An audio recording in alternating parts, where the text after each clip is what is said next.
नमस्ते, आप सभी का स्वागत है आपका अपना चैनल रूपा मुखर्जी में। आज हम बात करेंगे कोलकाता शहर और उससे जुड़े कुछ मिथकों के बारे में। लेकिन उससे पहले आप लोगों से निवेदन है, वीडियो अच्छा लगे तो लाइक शेयर कमेंट ज़रूर कीजिएगा। चैनल सब्सक्राइब करके मेरे साथ बने रहिएगा नए नए अपडेट्स पाने के लिए। भारतीय सांस्कृतिक केंद्र कोलकाता एक ऐतिहासिक महानगर है जो कला और साहित्य को समर्पित और आध्यात्मिकता पर केंद्रित है। स्थानीय मिथकों और किंवदंतियों का विस्तृत जाल, औपनिवेशिक इमारतें, सड़क पर होने वाली गतिविधियां और उत्सव की भावना ने कोलकाता को ऐतिहासिक पहचान जो सदियों से आकार दिया है। यह स्थानीय कथाएं केवल मिथक नहीं है, बल्कि वे कोलकाता में रहने वाले लोगों के सभी पहलुओं को दर्शाती है। कोलकाता की रहस्यमय किंवदंतियां समय के साथ जीवित रही है और आज इसके सांस्कृतिक और पारंपरिक स्वरूप को आकार देने में मदद करती है। और इस विषय में सबसे पहले बारी आती है देवी काली और कालीघाट मंदिर की किंवदंतियों के बारे में। कोलकाता की चर्चा देवी काली के साथ इसके अटूट संबंध के उल्लेख के बिना अधूरी है, क्योंकि वे हिंदू धर्म के बहुत ही पूजनीय देवी है। प्रचलित मान्यता के अनुसार शहर का नाम काली क्षेत्र से आया है, जिसका अर्थ है देवी काली की भूमि। इस विश्वास का केंद्र दक्षिण कोलकाता के प्रसिद्ध कालीघाट मंदिर से है। मान्यता के अनुसार देवी सती का दाहिना पैर का उंगली इसी स्थान पर गिरा था जब भगवान शिव उनके मृत शरीर के साथ तांडव कर रहे थे। दुनिया भर से लोग इस मंदिर में आते हैं ताकि वे पारंपरिक पोशाक पहने धार्मिक पुजारियों को पवित्र अनुष्ठान करते देखकर देवी की कृपा पा सके। देवी काली को एक भयंकर रक्षक के रूप में पवित्र रूप में प्रस्तुत किया गया है, जिनकी यह शक्ति उनके करुणामयी मातृत्व से मिलकर विनाश और सृजन के दो पहलुओं का प्रतिनिधित्व करती है। ये कोलकाता की विषम परिस्थिति को सहने की क्षमता को दर्शाती है। कोलकाता के हर समुदाय के भीतर मिथ्य प्रवृत्ति प्रवाहित होती है। देवी में आस्था न केवल जीवन को मार्गदर्शन देती है, बल्कि उनके नाट्य, संगीत और धर्मीय उत्सव जैसे दुर्गा पूजा में भी झलकती है। देवी काली के प्रति धार्मिक भक्ति आध्यात्मिक बंधन बनाती है, जो कोलकाता के विविध समुदायों को एक सूत्र में बांधती है। दूसरी नाम होती है जॉब चार्नक की रहस्यकथा और कोलकाता की स्थापना के बारे में।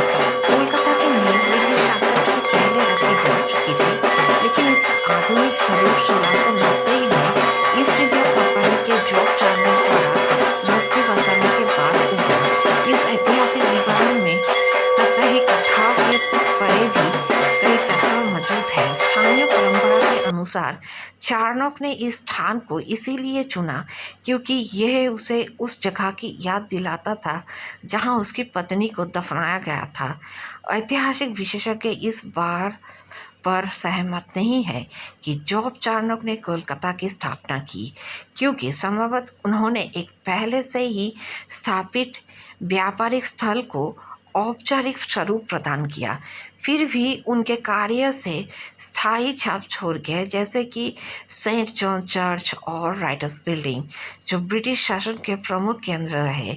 ये औपनिवेशिक स्थापत्य घटनाएं, संरचनाएं स्थानीय परंपरा और विदेशी प्रभावों के सह अस्तित्व को दर्शाती है, जिससे कोलकाता में एक विशिष्ट वैश्विक संस्कृति विकसित हुई। हालिया अकादमी शोध जॉब चार्नक की दिए गए प्रमुखता को चुनौती देता है, क्योंकि प्रमाण बताते हैं कि उनके आगमन से पूर्व भी कोलकाता का अस्तित्व में था। पुरातात्विक खुदाइयाँ में ऐसे बस्तियों के प्रमाण मिले हैं जो मौर्य साम्राज्य यानी कि 3वीं सदी ईसा पूर्व के समय से विद्यमान थी। स्थापत्य तथ्यों को मिथक या यह मेल शहर की कहानी को और अधिक गहराई से जटिलता प्रदान करती है। तीसरे स्थान पर है नीमतला घाट और अन्य प्रेतवादी स्थानों की भूतिया कहानियाँ। कोलकाता की पहचान इसकी भूतिया कथाओं से भी जुड़ी हुई है, जो शमशान स्थलों और परित्यक्त इमारतों से संबंधित है। सभी भूतिया स्थानों में नीमतला घाट को सबसे प्रमुख माना जाता है।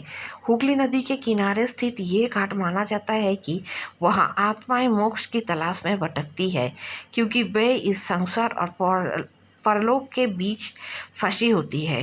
स्थानीय लोग यहाँ अंतिम संस्कार करते हैं ताकि उनके प्रियजनों को मोक्ष मिल सके, चाहे इस स्थान का वातावरण कितना भी डरावना क्यों न हो।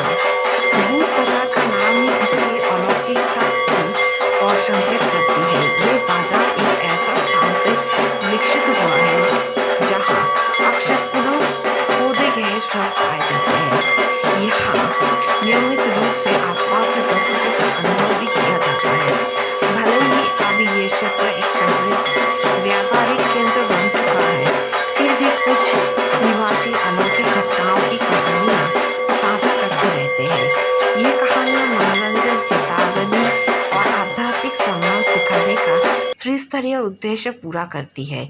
ये दर्शाती है कि कलकत्ता के लोग किस प्रकार अलौकिक घटना के प्रति अपने डर और जिज्ञासा को जोड़कर उन्हें अनुभव करना चाहते हैं।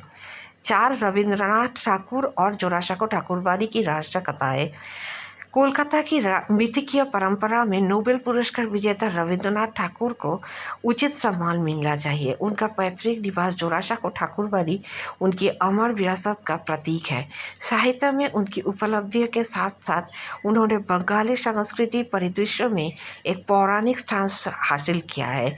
उनके रचनात्मक जीवन से जुड़ी कई असाधारण कहानियाँ हैं।